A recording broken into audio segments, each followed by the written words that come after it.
बिस्मिल्लाहिर्रहमानिर्रहीम। मैं हूं उमर हयात खान और आप देख रहे हैं मेरा ऑफिशियल यूट्यूब चैनल। अगर आपने ये चैनल सब्सक्राइब नहीं किया हुआ तो आपको ये बताते चलें कि सबसे पहले आप ये चैनल सब्सक्राइब करें ताकि आपको हमारी वीडियो जो है वो बर वक्त मिल सकें। आज के वीलॉग में बड़ी इंपॉर्टेंट खबरों पर बात करेंगे और सबसे पहले हुकूमत को बजट की मंजूरी में मुश्किलात का सामना है और पीपल्स पार्टी जो कि हुकूमत की इत्तेहादी है वो इस वक्त हुकूमत के साथ क्या ब्लैकमेलिंग कर रही है, इस पर आज के वीलॉग में बात करेंगे। दूसरी जानिब फैसल वावड़ा जो है वो हुकूमत के ख़िलाफ़ सरगर्म हो चुके हैं और ख़ास तौर पे वो ये कहते हैं कि हुकूमती वज़ीर जो हैं और जो वफाकी सेक्रेटरीज़ हैं वो करप्शन में मुलव्वस हैं। कल हमने एक वीडियो क्लिप उनका अपलोड किया था, वो शायद आपने देखा हो। अगर नहीं देखा तो आप दोबारा वो वीडियो क्लिप देख सकते हैं जिसमें उन्होंने बड़े अहम इंकशाफात किए और ये भी कहा है कि एक बड़ा स्कैंडल जो है वो मज़ीद सामने लाने वाले हैं। अगला मौजू हम जिस पर बात करेंगे तहरीक लब्बैक के हवाले से होगा और तहरीक लब्बैक के हवाले से हुकूमत इस वक्त क्या अहम फ़ैसले ले रही है, इस हवाले से भी बात करेंगे क्योंकि कल हमारी कुछ लोगों से इस ज़िम्न में बात हुई है। सबसे पहले बात करेंगे कि हुकूमती जो इत्तेहादी है पीपल्स पार्टी गिलगित बल्तिस्तान इंतखाबात में 10 नशस्तें अब तक हासिल कर चुकी है और गिलगित बल्तिस्तान में हुकूमत बनाने के लिए जो है वो कोशां है। दूसरी जानिब 4 आज़ाद उम्मीदवार जिनके लिए दावा किया जा रहा था कि गिलगित बल्तिस्तान के जो आज़ाद उम्मीदवार हैं वो मुस्लिम लीग नून या पीपल्स पार्टी में शामिल होंगे, लेकिन वो आज़ाद उम्मीदवार जो है वो इस्तेहकाम पाकिस्तान पार्टी में शामिल हो चुके हैं, यानी आईपीपी में शामिल हो चुके हैं। आईपीपी 15 नशस्तों पर उन्होंने 7 जून को कंटेस्ट किया इलेक्शन, लेकिन उनमें से वो एक नशस्त भी हासिल नहीं कर सके। लेकिन अब जो है वो 4 नशस्तों के मालिक बन चुके हैं और 4 आज़ाद उम्मीदवार जो है उन्होंने अलीम खान के हाथ पर बैत कर ली है और बाकायदा तौर पर इस्तेहकाम पाकिस्तान पार्टी जो है वो ज्वाइन कर ली है। अब मसला ये है कि ख़बर क्या है? ख़बर ये है कि गिलगित बल्तिस्तान में इस्तेहकाम पाकिस्तान पार्टी के जो 4 आज़ाद उम्मीदवार शामिल हुए हैं उसमें वो और पीपल्स पार्टी ये इत्तेहादी हुकूमत बनाएंगे, लेकिन मुस्लिम लीग नून की भी जो है वो पीपल्स पार्टी की जो गवर्नमेंट होगी, इत्तेहादी गवर्नमेंट, उसको सपोर्ट होगी, लेकिन मुस्लिम लीग नून जो है वो अब तक अपोजिशन में बैठ रही है। लेकिन अब एक और नया मामला ये सामने आया है कि मुस्लिम लीग नून जो है वो अगर इत्तेहाद करती है, मुस्लिम लीग नून की 6 सीटें अगर वो इत्तेहाद करके 4 नशस्तें इधर लेके आती है तो ये नशस्तें जो है वो पीपल्स पार्टी और नून लीग की बराबर हो जाती हैं और फिर डिपेंड करेगा कि वो जो कैंडिडेट्स, एक एमडब्ल्यूएम के कैंडिडेट हैं, 2 पीटीआई के कैंडिडेट हैं, तो वो कहाँ जाएंगे। ये एक सबसे बड़ा अहम नुक्ता है। एक सीट पे अभी तक फ़ैसला नहीं हुआ और आज शायद फ़ैसला मुतवक्के है कि उस सीट पे कौन जो है वो जीतेगा। अब मामला ये है कि गिल के जो बजट की मंजूरी है उसमें भी हम देख रहे हैं कि पीपल्स पार्टी जो है वो अपनी शराइत सामने रख रही है और पीपल्स पार्टी ने यह दावा किया था कि उनको बजट से पहले जो बातचीत हो रही थी उसमें जो बजट दिखाया गया था, जो बजट पेश किया गया वो मुख्तलिफ है। अब पीपल्स पार्टी हुकूमत पर हम देख रहे हैं फ्लोर ऑफ द हाउस तनकीद भी कर रही है, लेकिन मैं आपको कुछ हिस्टोरिकल फैक्ट्स के साथ बताऊंगा कि हमेशा ये चीज़ सामने आती है कि हुकूमती इत्तेहादी जमात पीपल्स पार्टी जो है वो ज़ाहिर है कि इस वक्त अपोजिशन पाकिस्तान तहरीक इंसाफ है, लेकिन पीपल्स पार्टी जो है वो अपोजिशन करती हुई हमें नज़र आती है। बजट तकारीर उनके एमएनए जो करते हैं वो भी हुकूमत मुखालिफ होती हैं, वो भी बजट पर तनकीद करते हैं, लेकिन जो इस वक्त हमें नज़र आ रहा है कि हर साल जब भी ये तीसरा बजट इस हुकूमत का है 2024-25 और ये 26, तो इससे पहले पीडीएम यानी अलाए थे और उन्होंने बजट पेश किया था, लेकिन अब हम ये देख रहे हैं कि ये तीसरे बजट में पीपल्स पार्टी जो है वो हमें तनकीद करती हुई नज़र आती है मुस्लिम लीग नून पर। और इसी वजह से जो हालात हमें नज़र आ रहे हैं इस वक्त, वो हालात जो है वो काफ़ी मेरे अंदाजे में ये सारी चीज़ें जो हैं वो एक ऐसी एक्सरसाइज है कि जिसमें जो है वो कोई इसका नतीजा नहीं निकलना। क्योंकि मैं आपको 2 एग्जांपल्स और दे देता हूँ कि सेनेट की जो कायमा कमेटी है ख़ज़ाना, उसके चेयरमैन पाकिस्तान पीपल्स पार्टी से उनका ताल्लुक़ है, सलीम मांडवी वाला। और इसी तरह कौमी असम्बली की ख़ज़ाना कमेटी है जिसके चेयरमैन जो है वो सैयद नवीद कमर है, उनका ताल्लुक़ भी पीपल्स पार्टी से। अब ये दोनों जमातों के जो चेयरमैन हैं, जब बजट पर डिस्कशन हो रही होती है तो ये इट इज़ कुछ ऐसी तरामीम है जिनको मंजूर कर दिया जाता है।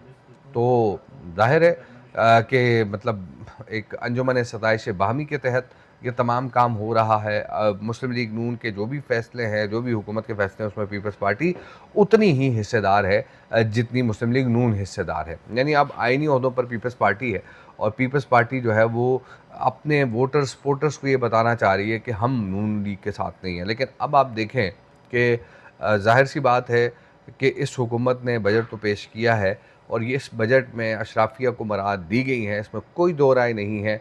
लेकिन ये जो मराहत हैं, ये तमाम चीज़ें हैं, इसमें ये जो जितनी भी पॉलिटिकल पार्टीज़ इत्तेहादी हैं इस गवर्नमेंट की, वो शामिल हैं। अगर वो कहें कि हम नहीं हैं, तो ये बात गलत है। और ज़ाहिर है at at the end of the day मैं आपको ये बता दूं, जब 23 जून को बजट मंजूर होगा, क्योंकि 23 जून की तारीख रखी गई है, तो ये तमाम जमातें जो हैं, जो इत्तेहादी हैं, पीपल्स पार्टी हो गई, MQM हो गई, बलूचिस्तान अवामी पार्टी होगी, ये सारे बजट की मंजूरी में वोट देंगे। और ये भी मैं आपको बता दूं कि ये सारे जो मामलात हो रहे हैं इस वक्त, तनकीद वगैरह और ये सारी चीज़ें, ये सब एक रस्मी कार्रवाई है। तो इसी वजह से हम देख रहे हैं कि चीज़ें जो हैं वो आहिस्ता आहिस्ता सेटल डाउन हो जाएंगी। हमें ये लग रहा होता है, ख़बरें हम दे रहे होते हैं कि जनाब पाकिस्तान पीपल्स पार्टी जो है वो बजट मंजूरी के बजट के पे एतराज़ात उठा दिए हैं, ये कर दिया है। ऐसा हरगिज़ नहीं है। गुज़िश्ता साल भी ऐसा हुआ, उससे पिछले साल भी ऐसा हुआ। ये तमाम एक रस्मी कार्रवाई है और अपने आप को ये पोर्ट्रे करना है कि हम अपोजिशन में हैं, ऐसा हरगिज़ नहीं। अब बात करते हैं सेनेटर फैसल वावड़ा के हवाले से। सेनेटर फैसल वावड़ा ने कुछ अहम चीज़ें जो हैं वो एक्सपोज़ की हैं और उन्होंने ये कहा था कि 125 अरब की करप्शन है, लेकिन अब पता चला है कि ये 140 अरब रुपए जो है रेवेन्यू का नुकसान है। और लेकिन उन्होंने फिर ये कहा कि वो करप्शन की बात इसलिए करते हैं कि ये जो रेवेन्यू का नुकसान है, ये हुकूमत की नाअहली, मोनोपोली की वजह से हुआ है, लिहाजा इसको रेवेन्यू लॉस नहीं कहेंगे, इसको करप्शन कहेंगे। तो अब ज़ाहिर सी बात है कि कल 4 वफाकी वज़रा, यानी 3 तो वफाकी वज़रा थे और एक स्टेटस जिनका वफाकी वज़ीर के बराबर है, वो मौजूद थे कमेटी मीटिंग के अंदर। 3 सेक्रेटरीज़ आपस में लड़ रहे थे, सेक्रेटरी तिजारत, सेक्रेटरी साइंस एंड टेक्नोलॉजी और सेक्रेटरी इंडस्ट्रीज़। ये हमने देखा वहाँ पे। और इस पर जो है वो जो वज़ीर साइंस एंड टेक्नोलॉजी हैं, उन्होंने इस बात को एडमिट किया कि जो क्वालिटी कंट्रोल का इदारा है वो ministry of science and technology के अंडर है और उसकी ये गलती है, लिहाजा वो गलती तस्लीम करते हैं। और उन्होंने सारा मुद्दा ज़िम्मा जो है अपने ऊपर ले लिया और अपनी गलती को तस्लीम किया। लेकिन फिर भी फैसल वावड़ा ने एक सवाल किया कि ठीक है जनाब, आपने गलती तस्लीम कर ली, लेकिन ये बताएं कि नेशनल एक्सचेकर यानी कौमी ख़जाने को ये जो नुकसान हुआ है 125 अरब का, इसका ज़िम्मेदार कौन है? तो उन्होंने कहा कि मेरा ऑफिस ज़िम्मेदार है, मैं इस पर तहकीकात करवाऊँगा। लेकिन जिस सेक्रेटरी का ये फ़ैसला था, वो सेक्रेटरी जो है वो रिटायर हो चुके हैं। अब ये सारी ऐसी चीज़ें हैं कि जो ज़ाहिर करती हैं कि हुकूमती जो फ़ैसले होते हैं वो कैसे आवाम को इफ़ेक्ट करते हैं, कैसे कौमी ख़जाने को इफ़ेक्ट करते हैं। एक भाई ने क्वेश्चन किया था कि तनख्वाहों में अरकान पार्लियामेंट, वज़रा और इन्होंने अपनी तनख्वाहों में कितना इजाफ़ा किया। तो ये इजाफ़ा जो है वो तकरीबन 300 से 600% का इजाफ़ा था, ये आपको बता दूँ। और पार्लियामेंटेरियंस जो है उनकी तनख्वाहों में जो है वो इजाफ़ा था। और जब हमने उनसे सवाल किया था उस वक्त जब ये इजाफ़ा हुआ, तो उन्होंने कहा कि 1,70,000 रुपये हमारी मंथली सैलरी है और ये है वो है। तो आप बताएं कि 1,70,000 रुपये किसकी सैलरी है? एक 18 ग्रेड के ऑफिसर्स भी हमसे जो है वो ज़्यादा सैलरी ले रहा होता है। तो इस वजह से उन्होंने कहा कि हम अगर ये सैलरी नहीं लेते तो हमारे खर्चे अखराजात कैसे पूरे होंगे। तो चलें ठीक है, आप अपनी सैलरी भी बढ़ाएं, लेकिन जब आप आम आदमी को रिलीफ देने की बात होती है तो आप क्या कहते हैं कि जनाब IMF नहीं मान रहा। यही ब्यूरोक्रेसी है, यही वजीर हैं, वो ये कहते हैं कि IMF नहीं मान रहा। लेकिन जब आम अपने आप को रिलीफ देने की बात होती है, अपनी तनख्वाहें बढ़ाने की बात होती है, तो आप कहते हैं कि जी हमारी तो तनख्वाहें कम हैं, हमारे तो खर्चे पूरे नहीं हो रहे। तो एक आम आदमी का खर्चा कैसे पूरा होगा? मैंने सवाल यही किया था कि 41,700 में आप मुझे बताएं कि 4 लोगों एक घर में रहते हैं, वो कैसे गुजारा करेंगे? इस पर कोई जवाब उनके पास नहीं था। अब जो फैसल वावड़ा हैं, उन्होंने ये कहा है कि वो एक और स्कैंडल सामने लाएंगे और वो स्कैंडल जो है वो इससे भी बड़ा होगा। और फिर उन्होंने कहा कि कुछ लोग हुकूमत में हैं, उनके नाम भी शामिल हैं और ये बड़ा धमाका होगा। अब हमने जब उनसे पूछा तो उन्होंने कहा नहीं ये आपको मैं वक्त आने पे बताऊंगा। तो अब इसमें क्या है, क्या चीज़ आएगी वो यकीनी तौर पर देखेंगे हम। लेकिन तहरीक लब्बैक के हवाले से आपको ये बता दूं कि बड़ी अहम खबर है। लेकिन इस वक्त तहरीक लब्बैक पाकिस्तान जो है वो मुश्किलात का शिकार है, कारकुन इसतराब का शिकार हैं, तशवीश में मुब्तला हैं क्योंकि उनकी क़यादत इस वक्त मंजर आम पर नहीं है। और दूसरी बात यह है कि जामा मस्जिद रहमतुल्लिल आलमीन जो कि तहरीक लब्बैक पाकिस्तान का मरकज़ है, वो बंद है। और कई रहनुमा और जो कारकुन हैं वो जेलों में कैद हैं, उनकी जो फैमिलीज़ हैं वो परेशानी में मुब्तला हैं।